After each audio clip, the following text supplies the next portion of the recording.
Krishna, everyone. Welcome back to the daily readings of Srila Prabhupada's books. If you don't come in, we'll be very upset.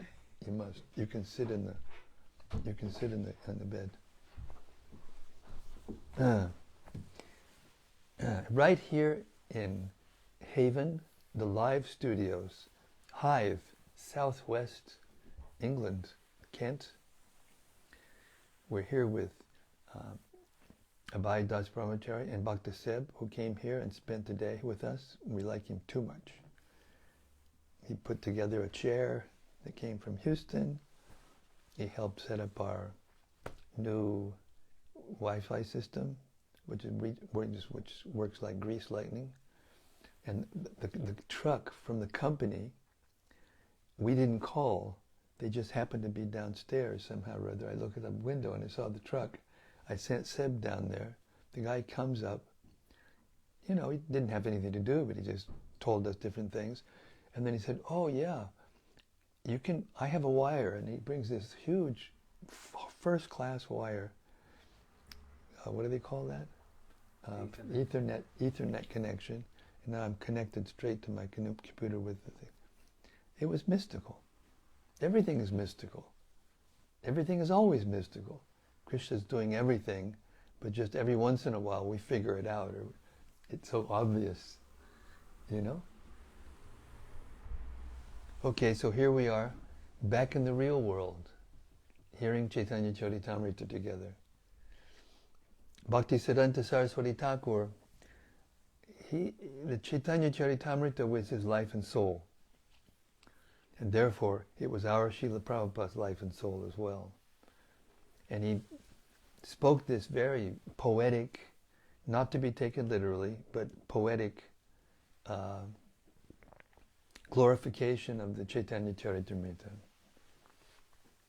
He had just ended a lecture in Munjer, in Bengal, next to the Ganga. And there was an earth tremor. And the earth tremor caused the Ganga to come up just a little ways, and then went back. And after the water receded, Saraswati Thakur said this: "In due course, Mahapralaya, devastating floods, will inundate the entire universe.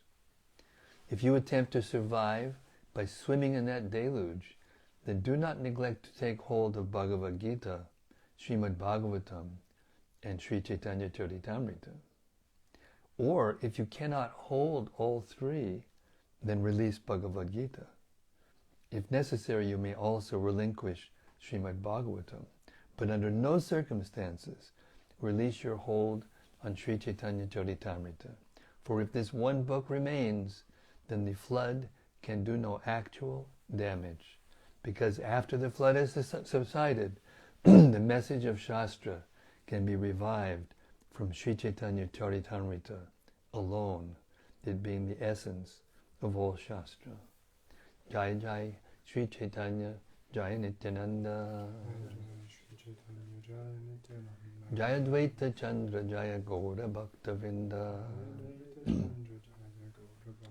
Jaya Jaya Sri Chaitanya, Jaya Nityananda, Jaya Dvaita Chandra, Jaya Gaura Bhakta Vrinda, Jaya Jaya Sri Chaitanya, Jaya Nityananda, Jaya Dvaita Chandra, Jaya Gaura Bhakta Vrinda. All right, we've reached the 21st chapter of the Madhya-lila of Caitanya-caritämrta. Sri Chaitanya Mahaprabhu spent 2 months instructing Sanatana Goswami, face to face, just the two of them, for 2 months. And he explained everything about devotional service. And in this section we're reading now, he's describing the beauty of Krishna. We're starting with text 117. The quintessence of Krishna's sweet bodily luster is so perfect that there is no perfection above it. He is the immutable mind of all transcendental qualities. In his other manifestations and personal expansions, there is only a partial exhibition of such qualities. We understand all his personal expansions in this way. Text 118. Both the gopis and Krishna engage in competition. The gopis' ecstatic love is like a mirror that becomes newer and newer at every moment and reflects Krishna's bodily luster and sweetness. Thus, their competition increases. Since neither give up, their pastimes become newer and newer, and both sides constantly increase. 119. The transcendental mellows generated from the dealings between the gopis and Krishna cannot be tasted by means of fruitive activity, yogic austerities, speculative knowledge, regulative devotional service, mantra yoga, or meditation. This sweetness can be tasted only through the spontaneous love of liberated persons who chant the holy names with great ecstatic love. 120. Such ecstatic transactions between Krishna and the gopis are possible only in Vrindavan, which is full of the opulences of transcendental love. The form of Krishna is the original source of all transcendental qualities. It is like a mine of gems. The opulences belonging to all the personal expansions of Krishna are to be understood to be bestowed by Krishna. Therefore, Krishna is the original source and shelter of everyone. 121. Beauty, humility, mercy, merit, patience, and expert intelligence are all manifested in Krishna. But besides these, Krishna has other qualities like good behavior, mildness, and magnanimity. He also performs welfare activities for the whole world. All these qualities are not visible in expansions like Narayana. Purport. Srila Bhaktivinoda Thakur mentions that the qualities of beauty, humility, mercy, merit, patience, and expert intelligence are brilliant qualities, and when they are exhibited in the person of Narayana, one should know that they are bestowed upon Narayana by Krishna. Good behavior, mildness, and magnanimity are found only in Krishna. Only Krishna performs welfare activities for the whole world. 122. After seeing Krishna, various people criticize the blinking of their eyes. In Vrindavan especially, all the gopis criticize Lord Brahma because of this defect in his eyes. In the eyes. Then Sri Chaitanya Mahaprabhu recited verses from Srimad Bhagavatam and explained them vividly, thus enjoying the taste of transcendental sweetness with great happiness. Text 123. All men and women were accustomed to enjoying the beauty of the shining face of Lord Krishna, as well as his shark-shaped earrings swinging on his ears. His beautiful features, his cheeks, and his playful smiles all combined to form a constant festival for the eyes, and the blinking of the eyes became obstacles that impeded one from seeing that beauty. For this reason, men and women became very angry at the Creator, Lord Brahma. Purport. This verse is Srimad Bhagavatam 9, 24, 65. Text 124. O Krishna, when you go to the forest during the day, and we do not see your sweet face, which is surrounded by beautiful curling hair, half of a second because as long as an entire age for us. And we consider the Creator, who has put eyelids on the eyes we use for seeing you, to be simply a fool. Purport. This verse is spoken by the gopis in Srimad Bhagavatam 10:31-15, 125. Krishna, the Supreme Personality of Godhead, is identical with the Vedic hymn known as the Kama Gayatri, which is composed of 24.5 syllables. Those syllables are compared to moons that arise in Krishna. Thus, all three worlds are filled with desire. 126. The face of Krishna is the king of all moons, and the body of Krishna is a throne. Thus the king governs a society of moons. Purport. Krishna's face is considered the king of moons, and his body is considered the throne.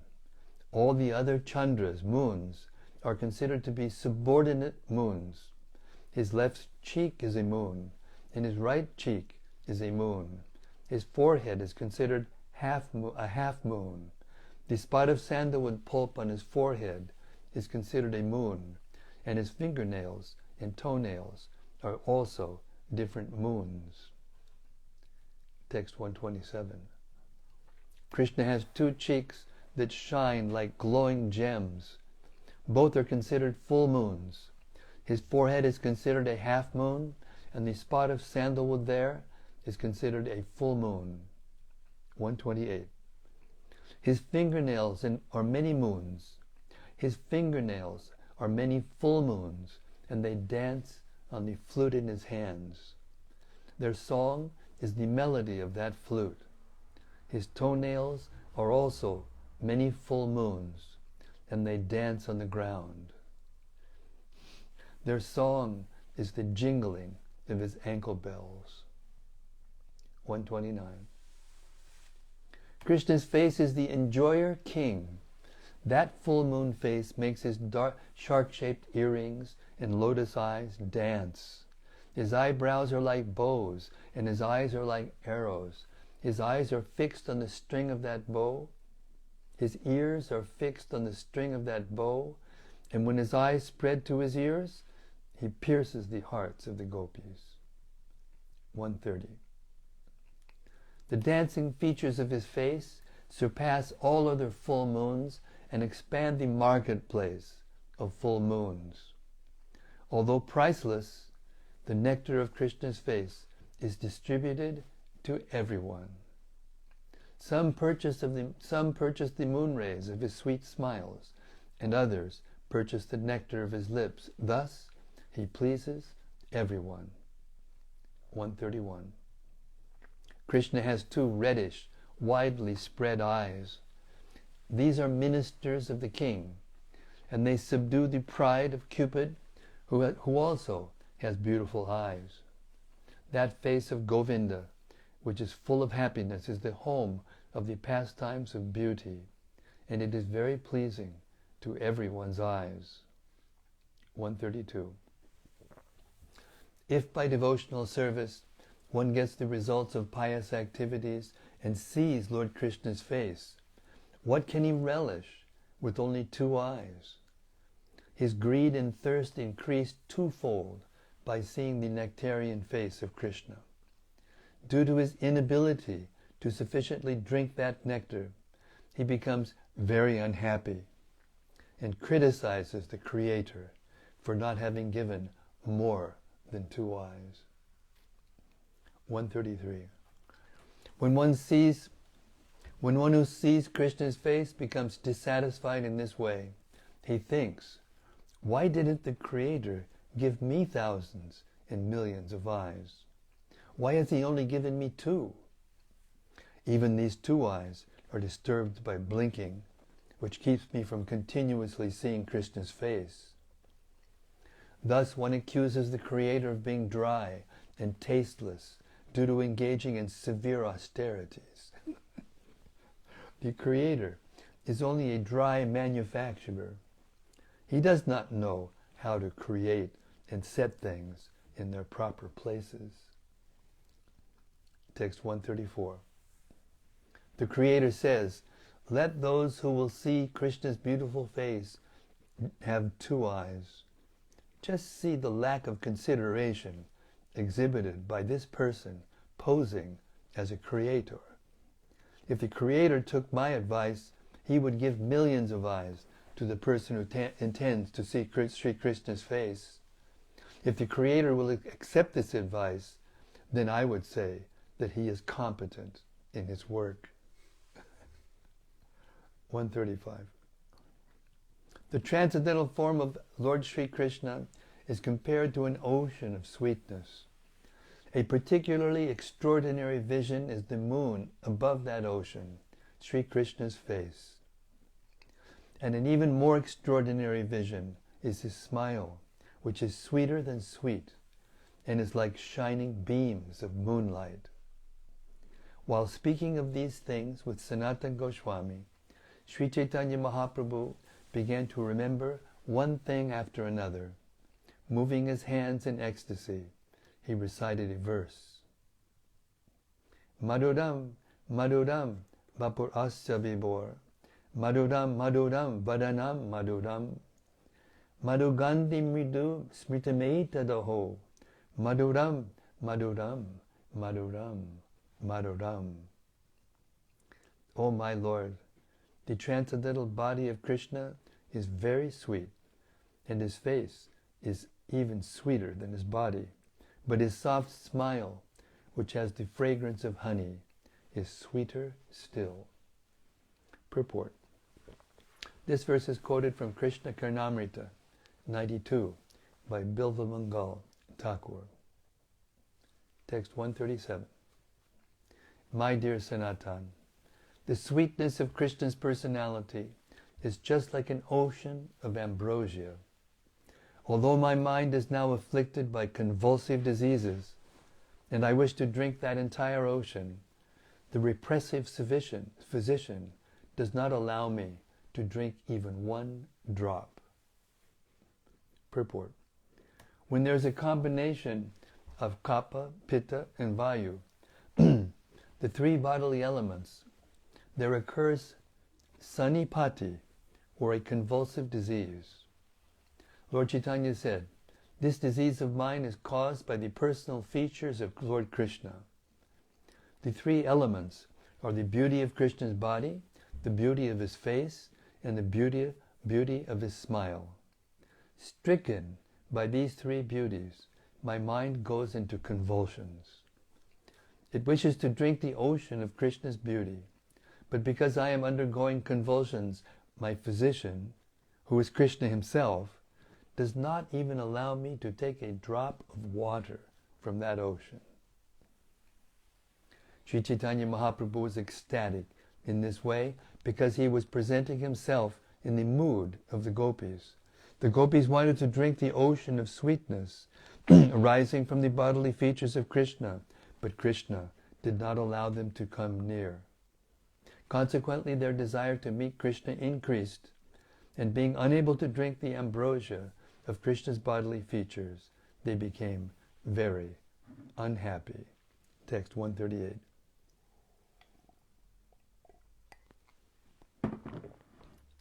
Krishna's body is a city of attractive features, and it is sweeter than sweet. His face, which is like the moon, is sweeter still, and the supremely sweet, gentle smile on that moon-like face is like rays of moonshine. Purport. The smile on Krishna's face, which is just like the smiling of the moon, generates greater and greater happiness for the gopis. Text 139. The beauty of Krishna's smile is the sweetest feature of all. His smile is like a full moon that spreads its rays throughout the three worlds, Goloka Vrindavan, the spiritual sky of the Vaikunthas, and Devidam, the material world. Thus Krishna's shining beauty spreads in all 10 directions. Text 140. His slight smiling and fragrant illumination are compared to camphor, which enters the sweetness of his lips. That sweetness is transformed and enters into space as vibrations from the holes of his flute. 141. That's transcendental jazz. The sound of Krishna's flute spreads in the four directions. Even though Krishna vibrates his flute within this universe, its sound pierces the universal covering and goes to the spiritual sky. Thus the vibration enters the ears of all inhabitants. It especially enters Goloka Vrindavan Dham and attracts the minds of the young damsels of Brajabhumi, bringing them forcibly to where Krishna is present. 142. The vibration of Krishna's flute is very aggressive, and it breaks the vows of all chaste women. Indeed, its vibration takes them forcibly from the laps of their husbands. The vibration of his flute attracts even the goddess of fortune in the Vaikuntha planets, to say nothing of the poor damsels of Vrindavan. 143. The vibration of his flute slackens the knots of their underwear even in front of their husbands. Thus the gopis are forced to abandon their household duties and come before Lord Krishna. In this way, all social etiquette, shame, and fear are vanquished. The vibration of his flute causes all women to dance. 144. The vibration of his flute is just like a bird that creates a nest within the ears of the gopis and always remains prominent there, not allowing any other sound to enter their ears. Indeed, the gopis cannot hear anything else, nor are they able to concentrate on anything else, not even to give a suitable reply. Such are the effects of the vibration of Lord Krishna's flute. Purport. The vibration of Krishna's flute is always prominent in the ears of the gopis. Naturally, they cannot hear anything else. Constant remembrance of the holy sound of Krishna's flute keeps them enlightened and enlivened, and they do not allow any other sound to enter their ears. Since their attention is fixed on Krishna's flute, they cannot divert their minds to any other subject. In other words, a devotee who has heard the sound of Krishna's flute forgets to talk or hear of any other subject.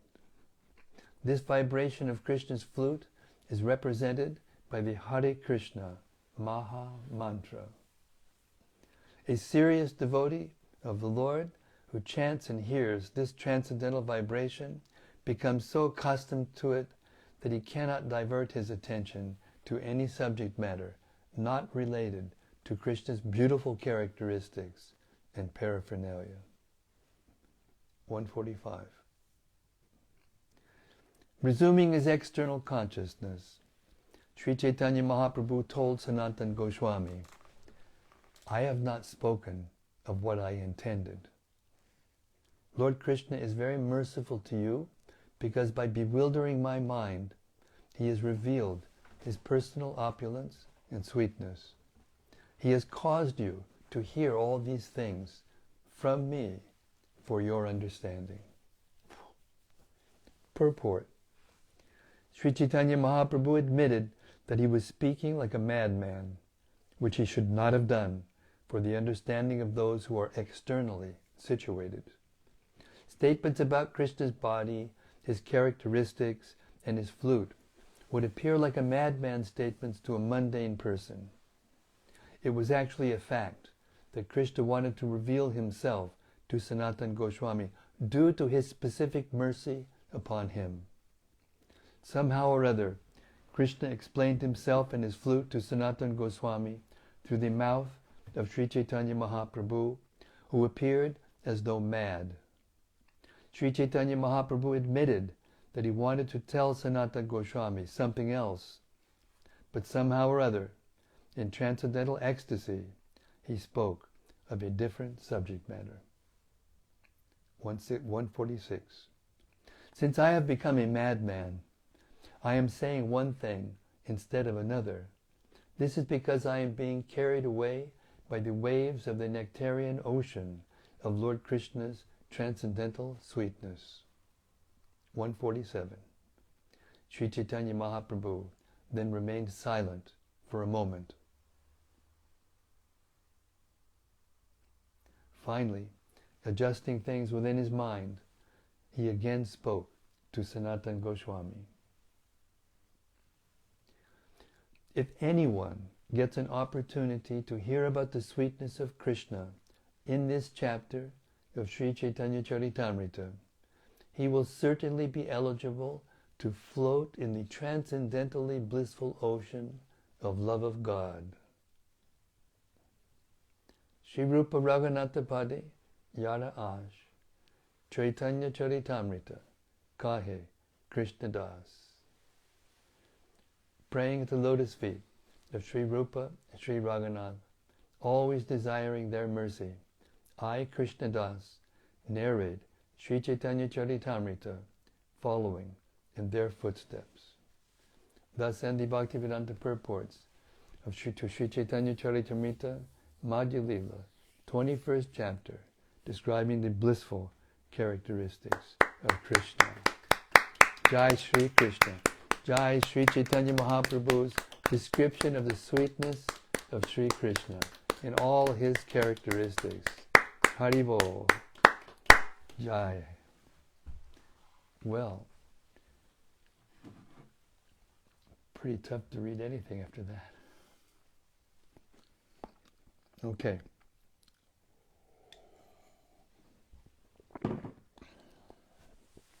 We'll stop there.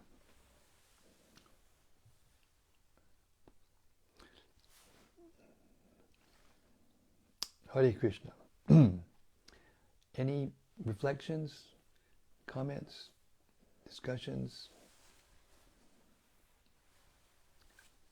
Please be our guest.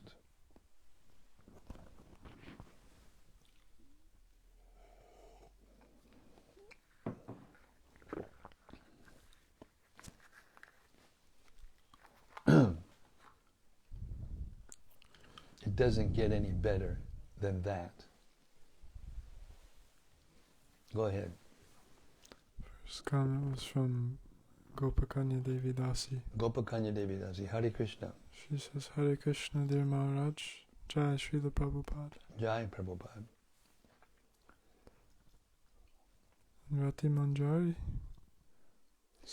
Hare Krishna, Rati. She says, Jai Guru Maharaj, happy to hear you are well situated.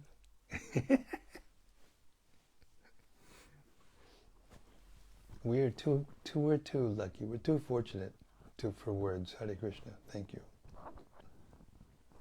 Sadoni Sachi Sundari. She says, Hare Krishna Maharaj, all glories to Srila Prabhupada, all glories to you, all glories to the nectar of Caitanya-caritämrta. Yes. Well said. From Sudevi Dasi. She says, Hare Krishna Maharaj, please accept my humble obeisances. Glories to Srila Prabhupada. Another highlight of my day. Thank you for feeding my soul. Mm. Good for what ails you.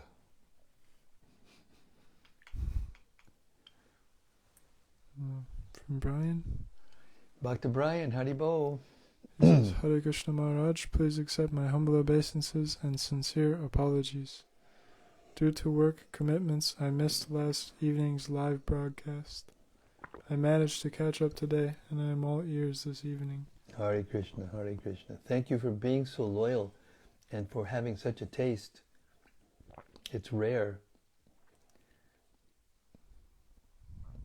We have to get together sometime, as soon as possible. Hare Krishna. It says, thank you, all glories to Srila Prabhupada. Jai, glories to Prabhupada. From Yadutama. Yadutama, Haribol. He says, Yadutama is in Russia, somewhere. He says, Hare Krishna, Gurudev, please accept my humble obeisances and all glories to Prabhupada. Back in the real world is right. Thank you for taking us there. I'm just a peon, just trying to deliver the mail from Prabhupada. Those translations were just out of this world. Out of this world.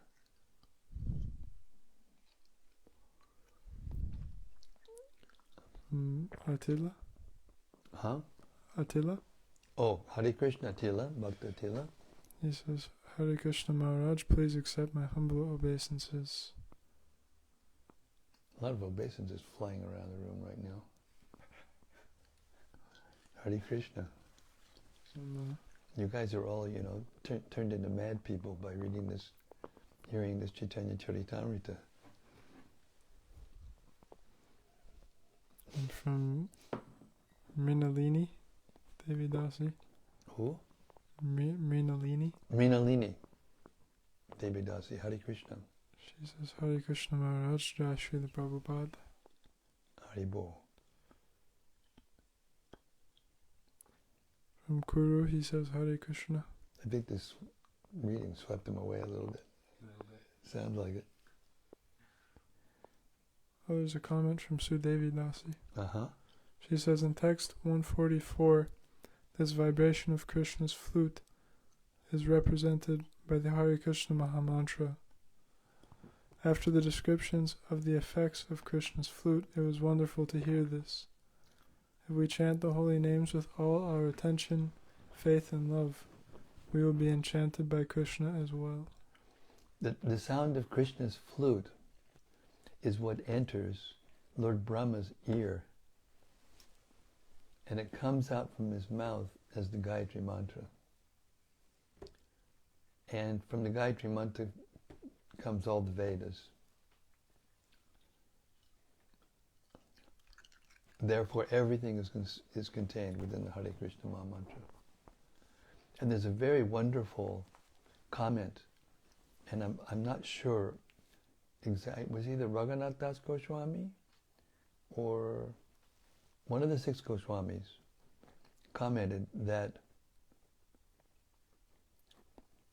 maybe it was Vishwanath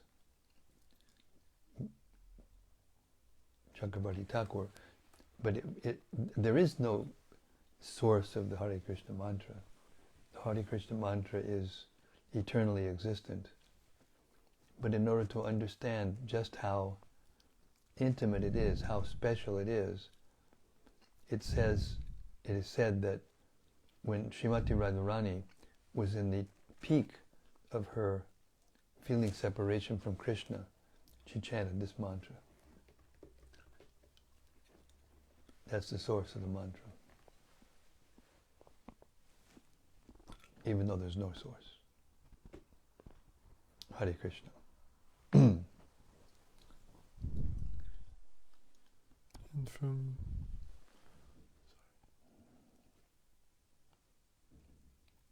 Vrajaloka, Devi Dasi. Hare Krishna Vrajaloka. She says, Hare Krishna, dear Maharaj, dear Guru Maharaj, please accept my humble obeisances. All glories to you. All glories to Srila Prabhupada. The verse 139 says, the beauty of Krishna's smile is the sweetest feature of all. His smile is like a full moon that spreads its rays throughout the 3 worlds, Goloka Vrindavan, the spiritual sky of the Vaikunthas, and Devi Dham, the material world. Thus Krishna's shining beauty spreads in all 10 directions. Could you please explain how the smile of Krishna is manifested here in the material world? Yeah. When you please Srila Prabhupada and see him smile.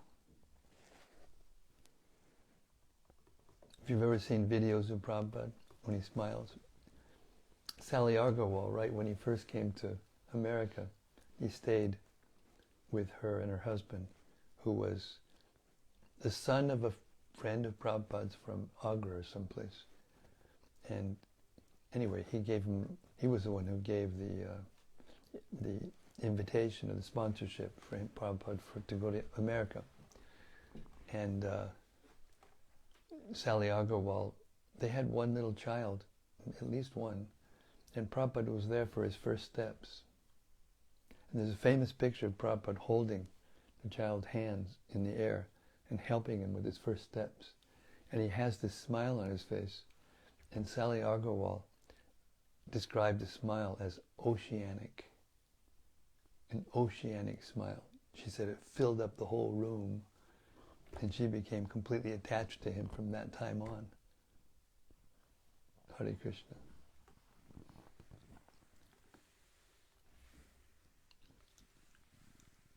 I really like the description of his smile having the fragrance of honey as well. Yes. Bhakti Seb Really nice. says the smile has the fragrance of honey. Yes, Prabhupada sometimes described that in Goloka Vrindavan, gold is fragrant.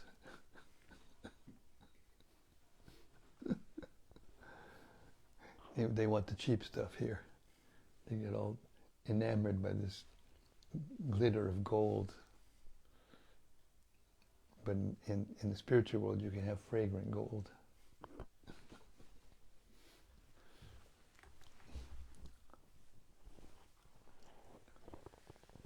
So these descriptions should capture capture us, our imagination, and we should be fascinated. You know, we should be fascinated and attracted. You know, and make our desire to go and be with Krishna, play with him.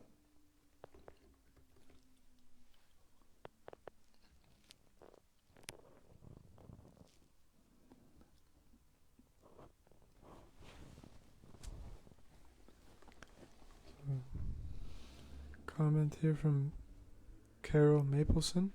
Carol Mapleson. Oh, Carol. She's from, I think she's from Sydney, maybe, or Australia someplace. A friend of Vilas Manjari. She says, Hare Krishna, I love to wake up each morning, and then in parentheses, Australia, Yes. to your daily readings. Much gratitude. Well, thank you very much. Thank you very much. What a way, good way to start the day.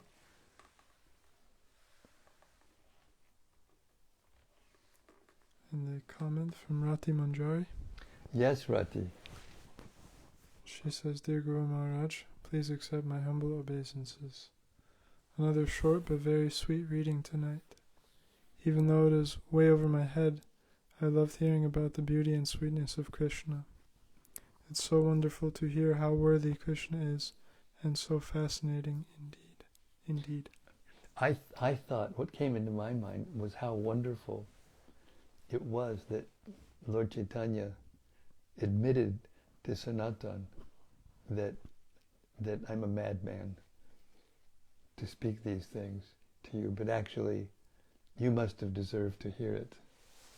Something like that. And later in Jagannath Puri, when Lord Chaitanya was glorifying Sanatana Goswami and Rupa Goswami, he admitted to Swarup Damodar that he had given them his full mercy. He said they were so qualified that I felt obliged to give them my full mercy.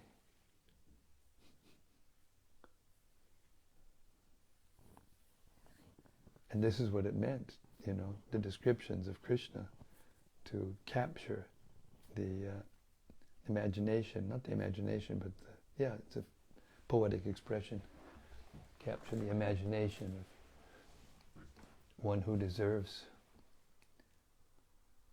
this causeless mercy. Hare Krishna. So beautiful. Rati Manjari also comments, she says, Krishna is worth all the trouble it takes to get back to him. Yes.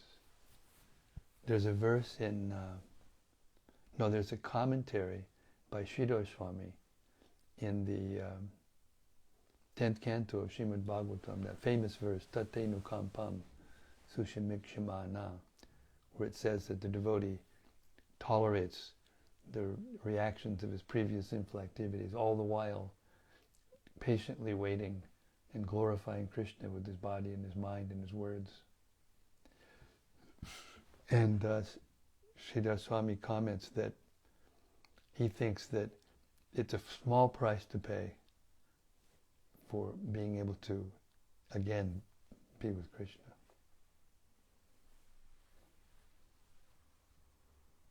And he also says that even a fully surrendered devotee, a sincere devotee, sometimes because of being in the material world, there may be a lingering desire in the mind for material happiness.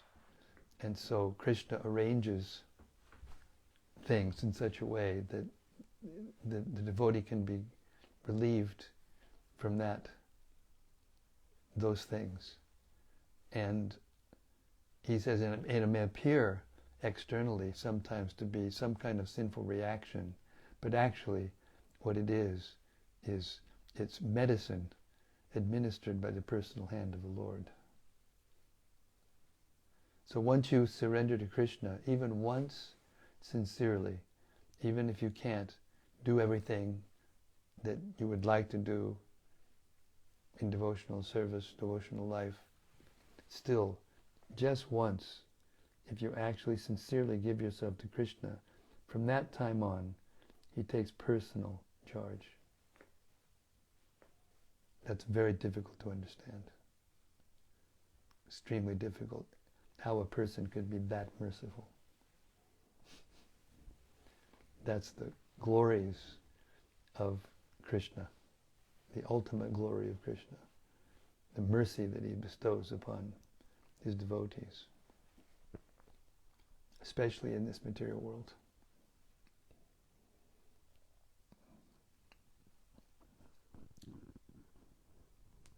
Hare Krishna.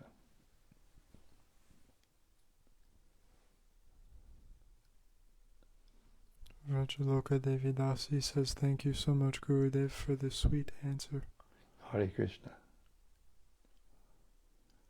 And this is from Shukla Dasi in Queensland, Australia. Oh, we got some down under people over here.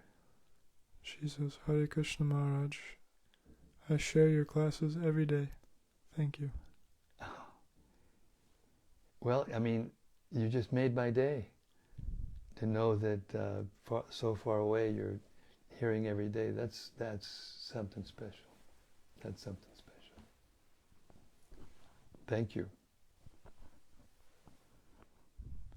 And then last comment as of now, Bhakta Charlie says, Hare Krishna Maharaj. Hare Krishna Bhakta Charlie. He's in Wales. Thank you, everyone. Sri Caitanya-caritämrta ki jai. Sama Beta Bhakta Brinda ki jai. Gaur Premanandi Hari Hari Bo. See you tomorrow night.